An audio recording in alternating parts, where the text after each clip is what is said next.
Hey guys, ഇന്ന് നമ്മൾ crochet rose ആണ് ചെയ്യുന്നത്. അപ്പോൾ ഒരു കുട്ടി കമന്റ് ചെയ്തിട്ടുണ്ടായിരുന്നു ക്രോഷറ്റ് റോസിന്റെ വീഡിയോ ഇടുമെന്ന് വെച്ചിട്ട്. സത്യം പറഞ്ഞാൽ വീഡിയോ കംപ്ലീറ്റ്ലി എൻ്റെ അടുത്തില്ല, ചെറിയ ചെറിയ ഷോർട്സ് മാത്രമേ എൻ്റെ അടുത്തുള്ളൂ. അത് ഞാൻ ആലോചിച്ചു ഓരോ പെറ്റേഴ്സിന്റെയും അതിന്റെ ബോട്ടം പാർട്ടും ഒക്കെ സ്ക്രീനിലായിട്ട് സ്റ്റിച്ചുകൾ കൊടുക്കാൻ ഓർത്തു. അപ്പൊ സ്റ്റിച്ച് ഫോളോ ചെയ്യാൻ പറ്റുന്നവർ ഇത് ഫോളോ ചെയ്യുക. ഇനി അഥവാ കൺഫ്യൂസ് ഉണ്ടെങ്കിൽ ഒന്ന് കമന്റ് ചെയ്യുക. അപ്പൊ ഞാൻ ഒന്നും കൂടെ ക്രോഷറ്റ് റോസ് ചെയ്തിട്ട് വീഡിയോ അപ്ലോഡ് ചെയ്യാം മൊത്തത്തില്. ഇതിന് വേണ്ടി എടുത്ത യാൻസ് ഗിംഗയാണാണ് ആക്രിലിക്കിന്റെ 4 പ്ലേ ആണ്. 3mm ഹൂക്ക് സൈസ് ഹൂക്കാണ് ഇതിനു വേണ്ടി ഞാൻ എടുത്തിരിക്കുന്നത്. നിങ്ങൾക്ക് റോസിന്റെ സൈസ് എങ്ങനെയാണോ വേണ്ടത് അതനുസരിച്ചിട്ടുള്ള ഹൂക്ക് സൈസ് എടുക്കാം. ഇത് പെറ്റൽസ് ഓരോന്നും മേക്ക് ചെയ്യാൻ വേണ്ടിയിട്ട് നമുക്ക് കുറച്ച് ബുദ്ധിമുട്ടുള്ള പോലെ തോന്നും, പക്ഷെ സത്യം പറഞ്ഞാൽ ബുദ്ധിമുട്ടില്ല.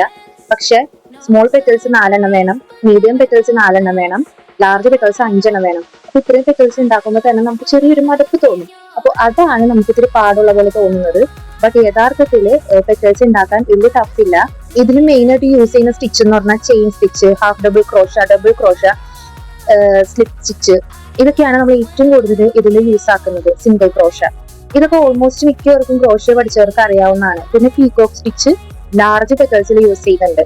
അപ്പോൾ അത് നിങ്ങൾക്ക് ജസ്റ്റ് ഒന്ന് ആ സ്റ്റിച്ച് അറിയുന്നില്ലെങ്കിൽ ജസ്റ്റ് ഒന്ന് ഓരോ വീഡിയോസിലൊക്കെ ഒന്ന് പീകോക്ക് സ്റ്റിച്ച് അടിച്ചു നോക്കിയിട്ട് അതൊന്ന് പഠിക്കുക. അപ്പോൾ ആ സ്റ്റിച്ച് നിങ്ങൾക്ക് ഓക്കെ ആവും. പിന്നെ ബോട്ടം പാർട്ടില് നമ്മൾ ട്രിപ്പിൾ ക്രോഷ് ചെയ്യുന്നുണ്ട്. അപ്പൊ അത് ഡബിൾ ക്രോഷ് പോലെ തന്നെയാണ്. ട്രിപ്പിൾ ഒന്ന് ചുറ്റിയിട്ട് ഡബിൾ ക്രോഷ് പോലെ ചെയ്യണം.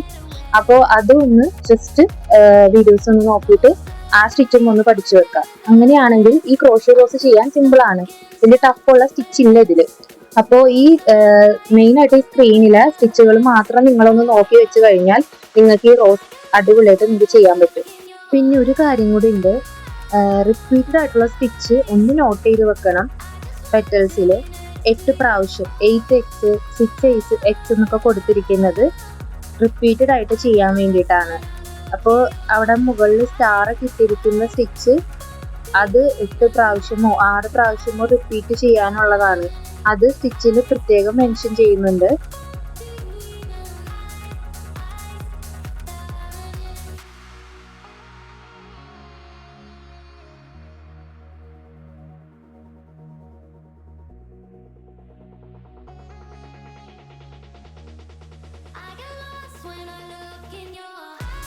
പിന്നെ ബോട്ടം പാർട്ടും ശ്രദ്ധിക്കണം. അത് റൗണ്ട് 1ഉം റൗണ്ട് 2ഉം റൗണ്ട് 3 ഒക്കെ ഏകദേശം നമ്മുടെ പെറ്റൽസ് ഒക്കെ ചെയ്യുന്ന പോലെയാണ്. ദെൻ റൗണ്ട് 5 എത്തുമ്പോൾ ഒന്ന് ശ്രദ്ധിക്കാം. റൗണ്ട് 5ല് 9 ചെയിൻ ഇട്ടിട്ട് 6 ഞാട്ട് പോലെ ചെയ്യാനുണ്ട് ബോട്ടം പാർട്ടില്. അപ്പോൾ അത് 9 ചെയിൻ ഇട്ടിട്ട് 2 സ്ലിപ്പ് സ്റ്റിച്ച് ഇട്ടതിന് ശേഷം single crochet, half double crochet, double crochet, triple crochet ഉണ്ട്. അപ്പൊ അതും ഒന്ന് കോഴ്സ് ഒക്കെ ചെയ്ത് ബോട്ടം പാർട്ടും ഒന്ന് നോക്കി വെച്ചിട്ട് വേണം ബോട്ടം പാർട്ട് സെറ്റ് ആക്കാൻ. അപ്പൊ അത് റിപ്പീറ്റഡ് ആയിട്ട് 6 പ്രാവശ്യം ഉണ്ട്. അപ്പൊ അതും കൂടി ഒന്ന് ശ്രദ്ധിക്കണം. ലീഫിന്റെ കേസ് നമ്മൾ ഓൾറെഡി ലീഫ് യൂട്യൂബിൽ അപ്ലോഡ് ചെയ്തിട്ടുണ്ട്. അത് ലില്ലിയുടെ ലീഫാണ്. റോസിന്റെ ലീഫ് ഇത്തിരി വട്ടത്തിലാണ്. അപ്പോൾ അത് നിങ്ങൾക്ക് ജസ്റ്റ് നോക്കിയിട്ട് ചെയ്യാൻ പറ്റും വട്ടത്തില്. അത് ഞാൻ വേറെ വീഡിയോ നിങ്ങൾക്ക് അപ്ലോഡ് ചെയ്യാം.